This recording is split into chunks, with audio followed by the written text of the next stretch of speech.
ചിരിച്ചു കാണിക്കുകയും എന്നാൽ മറ്റുള്ള കുക്ര ബുദ്ധിയോടുകൂടി അല്ലെ വക്രത ബുദ്ധിയോടുകൂടി പെരുമാറുന്ന ഒരു സ്വഭാവത്തിലേക്ക് വരികയുണ്ടായി.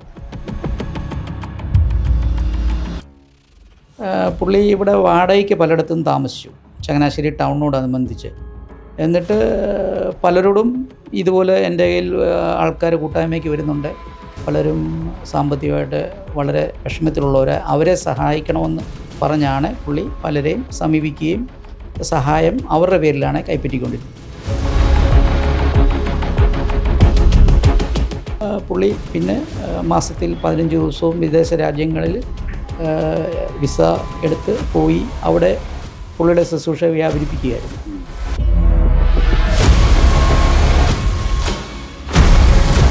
അന്ന് സാധാരണക്കാരല്ല, കൂടുതലും പാവങ്ങളായിരുന്നു. അത് അന്ന് പുള്ളിക്ക് പൈസ ഉണ്ടാക്കാനുള്ള ഒരു മാർഗമായിരുന്നു. ഈ രോഗശാന്തിയിലാണോ തട്ടിപ്പ്? തീർച്ചയായിട്ടും. കാരണം നമുക്കറിയാം അത് ഒരു ശരിക്കും ഒരു എന്താ പറയുക, പ്രാർത്ഥന കൂട്ടായ്മയുടെ കാര്യം പറഞ്ഞുകൊണ്ട് സാധാരണക്കാരെ അല്ലെങ്കിൽ പാവപ്പെട്ടവരെ പറ്റിക്കുന്ന പരിപാടിയാണ്.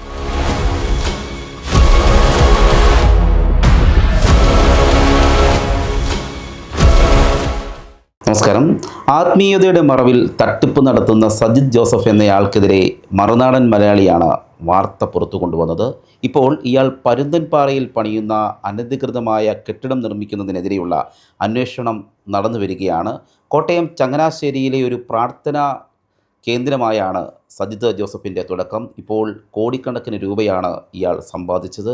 അത് ഏറെയും പാവങ്ങളുടെ പേര് പറഞ്ഞ് പണം സമ്പാദിക്കുന്നു എന്നാണ് ഇപ്പോൾ ആരോപണമുയരുന്നത്. സജിത്തിനൊപ്പം ചങ്ങനാശ്ശേരിയിലെ പ്രാർത്ഥനാ പ്രവർത്തനങ്ങൾക്കായി ആദ്യം കൂടെ ഉണ്ടായിരുന്ന ഒരാൾ നമുക്കൊപ്പം ചേരുകയാണ്. ചങ്ങനാശ്ശേരി സ്വദേശിയായ ബിജു തോമസിൻ്റെ വാക്കുകൾ കേൾക്കാം. സജിത്ത് ജോസഫ് ചങ്ങനാശ്ശേരിയിൽ ഈ കൂട്ടായ്മ തുടങ്ങുമ്പോൾ ആദ്യമുണ്ടായിരുന്ന ഒരു 5 അല്ലെ 6 പേരിൽ ഒരാളാണ് ഞാൻ.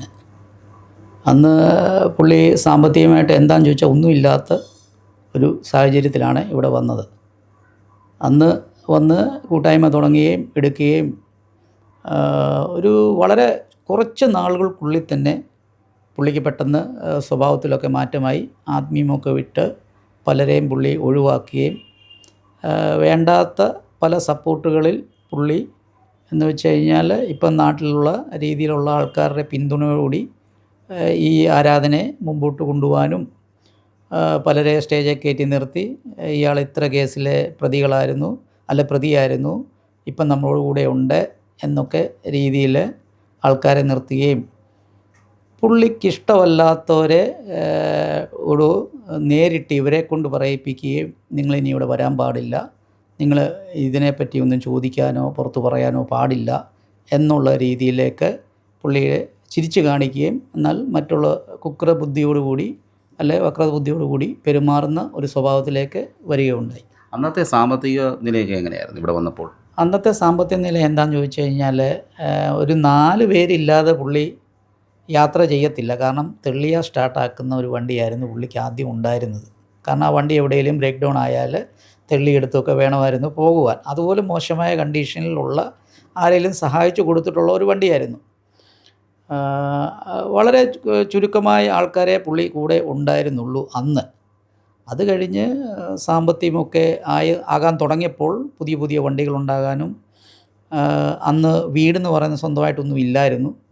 അന്ന് ചങ്ങനാശ്ശേരിയിലൊരു പ്രമുഖനായ ഒരു വ്യക്തിയെ കണ്ട് എനിക്കൊന്നും ഇല്ല എന്ന് പറഞ്ഞ് ആവശ്യപ്പെട്ട് പുള്ളിക്ക് വെറുതെ കുറച്ച് സ്ഥലം കൊടുക്കുകയും ആ സ്ഥലം വീട് പണിയാൻ പോരെന്ന് പറഞ്ഞ് കുറച്ച് സ്ഥലം കാശ് കൊടുത്ത് വളരെ തുച്ഛമായ പണം കൊടുത്ത് മേടിക്കുകയും അവിടെ ആഡംബരമായ ഒരു ഭവനം പണിയുകയാണ് ഉണ്ടായത്. ഈ കണ്ണൂരിൽ നിന്ന് വന്നിട്ട് പിന്നെ ചങ്ങനാശ്ശേരിയിലാണ് ഇയാൾ താമസിച്ചത്. ഇവിടെ ഒക്കെ എങ്ങനെയാണ് ബന്ധമൊക്കെ ഉണ്ടാക്കിയെടുക്കുന്നത്? പുള്ളി ഇവിടെ വാടകയ്ക്ക് പലയിടത്തും താമസിച്ചു, ചങ്ങനാശ്ശേരി ടൗണിനോടനുബന്ധിച്ച്. എന്നിട്ട് പലരോടും ഇതുപോലെ എൻ്റെ കയ്യിൽ ആൾക്കാർ കൂട്ടായ്മയ്ക്ക് വരുന്നുണ്ട്, പലരും സാമ്പത്തികമായിട്ട് വളരെ വിഷമത്തിലുള്ളവരെ അവരെ സഹായിക്കണമെന്ന് പറഞ്ഞാണ് പുള്ളി പലരെയും സമീപിക്കുകയും സഹായം അവരുടെ പേരിലാണ് കൈപ്പറ്റിക്കൊണ്ടിരുന്നത്. പിന്നെ പുള്ളി പിന്നീട് എങ്ങനെയാണ് പണമൊക്കെ വന്നിരുന്നത്? പുള്ളി പിന്നെ പെട്ടെന്ന് യൂട്യൂബിൽ അപ്ലോഡ് ചെയ്യുകയും എടുക്കുകയും ഒക്കെ ചെയ്തപ്പം പലരും അതിൽ ആകൃഷ്ടരായി, അല്ലെങ്കിൽ പലരും പുള്ളിയെ ക്ഷണിക്കുന്ന രീതിയിലേക്ക് വന്നപ്പം പുള്ളി പിന്നെ മാസത്തിൽ 15 ദിവസവും വിദേശ രാജ്യങ്ങളിൽ വിസ എടുത്ത് പോയി അവിടെ പുള്ളിയുടെ ശുശ്രൂഷ വ്യാപരിപ്പിക്കുകയായിരുന്നു. അതിനിടയിൽ ഇവിടെ ഈ പണം പിരിക്കുന്നതൊക്കെ ഈ ആളുകൾക്ക് കിട്ടുമായിരുന്നോ? അതായത് പുള്ളി ഇവിടെ പറയുന്നത് ഇങ്ങനെയാണ്, നമുക്കൊരു എപ്പിസോഡ് സ്പോൺസർ ചെയ്യണമെങ്കിൽ ഇന്ന ചാനലിൽ ചെയ്യണമെങ്കിൽ നമുക്കൊരു 40,000 രൂപ അല്ലെങ്കിൽ 35,000 രൂപ ആകും. അതിൽ 10 പേർക്ക് നമുക്ക് സപ്പോർട്ട് ചെയ്യാനുണ്ടെങ്കിൽ അത് നല്ലതാണെന്ന് പറഞ്ഞ് പുള്ളിക്ക് വേണ്ടപ്പെട്ടവർ 1-2 പേര് എണ്ണിക്കുകയും അല്ലാതെ താല്പര്യപ്പെടുന്നവർ എണ്ണിക്കുകയും അതല്ല കുറേശ്ശെ തന്നാൽ മതി എന്ന് പറഞ്ഞ് പിന്നെയും പുള്ളി മറ്റു പലരെ പ്രോത്സാഹിപ്പിച്ച് ഇങ്ങനെ പുള്ളി ടാർഗറ്റ് തയ്ക്കുന്ന ഒരു സ്വഭാവം ഉണ്ടായിരുന്നു. ഈ രോഗശാന്തി ഉണ്ടാകുമെന്നൊക്കെ പറയുന്നു, അതൊക്കെ ശരിയാണോ? അത് ശരിയാണ്. ഇനി ശരിയല്ലാത്ത ഒരു സംഗതിയാണെന്ന് പറഞ്ഞാലും അതിനകത്ത് തർക്കിക്കാൻ പറ്റത്തില്ല. കാരണം എൻ്റെ രോഗം മാറിയെന്ന് ഞാൻ ബോൾഡായിട്ട് പറയുകയാണെങ്കിൽ അതിന് മേളിലൊന്നുമില്ല. ഇനി എനിക്ക് രോഗം ഉണ്ടായിരുന്നു എന്ന് പറഞ്ഞു കഴിഞ്ഞാൽ അതിൻ്റെ തെളിവ് എൻ്റെ കയ്യിലാണ്. ഒരു സ്കാൻ റിപ്പോർട്ടോ അല്ലെങ്കിൽ ഒരു ക്യാൻസറിൻ്റെ ഡോക്ടറിൻ്റെ റിപ്പോർട്ടോ ഒക്കെ ആയിരിക്കാം.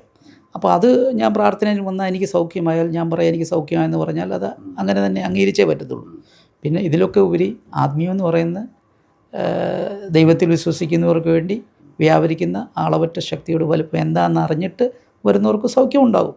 അതിനകത്ത് എനിക്ക് പ്രത്യേകിച്ച് ഇല്ലെന്നോ അല്ലെങ്കിൽ തട്ടിപ്പാന്നോ ഒന്നും ഞാൻ പറയുന്നില്ല. പക്ഷേ അത് ഒരു ചൂഷണത്തിന് വഴിയായി എടുത്ത് സാമ്പത്തിക നേട്ടം ഉണ്ടാക്കിയ കഴിവാണ് സജിത്തിനുള്ളത്. ഇപ്പം സഭയുമായിട്ട് പുള്ളി അടുക്കാനുള്ള കാരണം അതെന്താണ്? ഈ സാമ്പത്തികം എല്ലാം കത്തോലിക്ക സഭയല്ലേ ആണെന്ന് തോന്നുന്നു, കത്തോലിക്ക സഭയാണ്.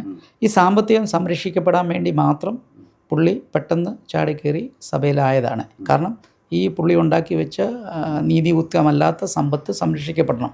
അതൊരു സഭയുടെ കീഴിൽ നിന്നാൽ മാത്രമേ സംരക്ഷിക്കപ്പെടത്തുള്ളൂ ഇന്ത്യൻ ഭരണഘടനയുടെ ഇതനുസരിച്ച്. അതിനുവേണ്ടിയാണ് പുള്ളി സഭയുടെ സപ്പോർട്ടിൽ സഭയിൽ പ്രവർത്തിക്കുന്നത്. ഈ പെന്തക്കോസ്റ്റിലല്ലായിരുന്നു ആദ്യമേ പുള്ളി? പെന്തക്കോസ് സഭയോട് ബന്ധപ്പെട്ടായിരുന്നു ആദ്യമേ? അതെ, പുള്ളി ബന്ധക്കോസിലായിരുന്നു. ബന്ധക്കോസ് AG ചർച്ചിലെ പാസ്റ്ററായിരുന്നു. അവിടുന്ന് പുള്ളി ഇറങ്ങി വന്ന് വേറെ സഭ സ്വതന്ത്രമായിട്ടുണ്ടാക്കി. അങ്ങനെയാണ് പുള്ളി ബന്ധക്കോസ് സഭയിലായിരുന്നു. പുള്ളി തിയോളജി കോളേജിൽ പഠിച്ച വ്യക്തിയാണ്, ബൈബിൾ കോളേജിൽ പഠിച്ചതാണ്. ഇപ്പം സ്വന്തമായിട്ടാണോ ആത്മീയ അത് നടത്തുന്നത് ആരാധന? ഇപ്പം സഭയായിട്ടുള്ള ഇതിലാണ് ഇപ്പം ധ്യാനവും മറ്റുള്ള കാര്യമായിട്ട് പുള്ളി മുമ്പോട്ട് പോകുന്നത്. സഭ നിയോഗിക്കുന്നിടത്തൊക്കെയാണ് പുള്ളി പോകുന്നത്. ചാലക്കുടിയിലും ബാംഗ്ലൂരിലും ഒക്കെ ഉണ്ട് പുള്ളിക്ക് സഭ ശുശ്രൂഷ. അവിടെയാണ് പുള്ളി ശുശ്രൂഷ ചെയ്യുന്നത്. ഇപ്പം എന്താണ് ഈ നിങ്ങൾ പറയാനുള്ളത്? അദ്ദേഹം അന്ന് ഒരുപാട് പേരെ സാധാരണക്കാരെ കൂട്ടി നിർത്തിയാണ് വന്നത്. ഇപ്പം നിങ്ങളുടെ അഭിപ്രായം എന്താണ് അദ്ദേഹത്തെ പറ്റി? അന്ന് സാധാരണക്കാരല്ല, കൂടുതലും പാവങ്ങളായിരുന്നു. അത് അന്ന് പുള്ളിക്ക് പൈസ ഉണ്ടാക്കാനുള്ള ഒരു മാർഗമായിരുന്നു. കാരണം ഇവരെ കൂടെ നിർത്തി ചാനലുകളിൽ കൊടുക്കുകയും വീഡിയോ പിടിക്കുകയും ചെയ്യുമ്പോഴാണ് സാമ്പത്തികത്തിന് വഴി തുറക്കപ്പെടുന്നത്. അത് കാരണം ഒരു വ്യക്തി തന്നെയാണെങ്കിൽ അതിന് സാമ്പത്തിക പരിമിതികളുണ്ട്. എന്നാൽ ഒരു സമൂഹത്തിന് വേണ്ടി നമ്മൾ സാമ്പത്തിക സഹായം ചോദിക്കുമ്പോൾ അത് അൺഅക്കൗണ്ടഡായിട്ട് ഒത്തിരി മണി വരും. അതാണ് ഇതിൻ്റെ പിന്നിൽ. അപ്പം ഒരു വീട് പണിയാനായിട്ട് ഒരു സമൂഹത്തിന് വേണ്ടി നമ്മൾ 5 ലക്ഷം മുടക്കുമ്പോൾ അതൊരു സമൂഹത്തിന് വേണ്ടിയാവുമ്പോൾ ചിലപ്പം 500ഉം 50ഉം അല്ലെങ്കിൽ അതിൽ കൂടുതലുമൊക്കെ ലക്ഷങ്ങൾ കിട്ടും. അത് മറയാക്കിയാണ് പുള്ളി പ്രവർത്തിച്ചതിന് ആദ്യം. പിന്നെ സാമ്പത്തികം വന്നു കഴിഞ്ഞപ്പോൾ അത് സംരക്ഷിക്കാൻ വേണ്ടി വേറൊരു ലെവലിലേക്ക് പുള്ളി മാറി.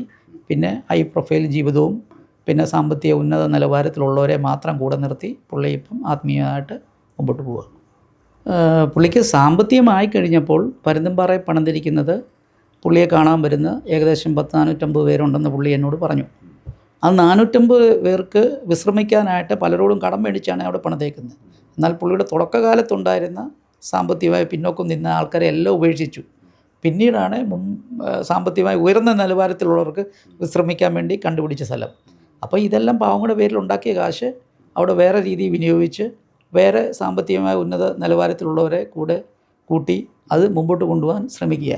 അത് വലിയൊരു തട്ടിപ്പിൻ്റെ ഭാഗമാണ്. ഇതൊക്കെ പുള്ളി പാവപ്പെട്ടവരുടെ കാര്യങ്ങൾ വീഡിയോകളെ കാണിച്ചാണ് തോന്നുന്നു വിദേശ ഫണ്ടൊക്കെ സ്വീകരിക്കുന്നത് അല്ലേ?